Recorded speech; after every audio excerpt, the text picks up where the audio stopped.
एठी गोटे पैटर्न अच्छी पैटर्न टी है 6 into 6 plus 2 ये 14 15 अच्छे 8 into 8 plus 2 18 19 अच्छे 11 डेक्स अच्छी केते इंटू केते प्लस 2 कले 12 30 हबो एटा हम 6 गुणन 6 अछि जोग 2 यदि 6 को 6 रे गुणन करा 36 होची आ जोग 2 करबा ताहले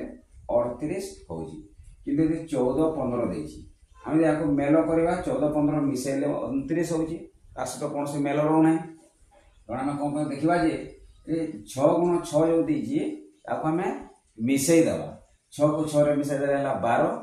12 रे 2 मिसेई 14 एटी लिखा है तापर तार परवर्ती संख्या 15 लिखा है एटी हंदा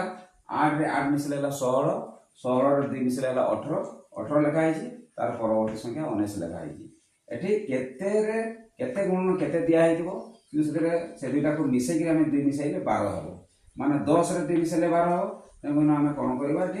एटी 5 गुण 5 हबो एटी 5 गुण 5 हबो 5 रे 5 मिसेई 10 10 रे 2 मिसेई 12 12 रो परवर्ती 13 एही परी आहुरी अनेक ट्रिक वीडियो देखिबा पई चैनल को सब्सक्राइब करंतु लाइक करंतु शेयर करंतु।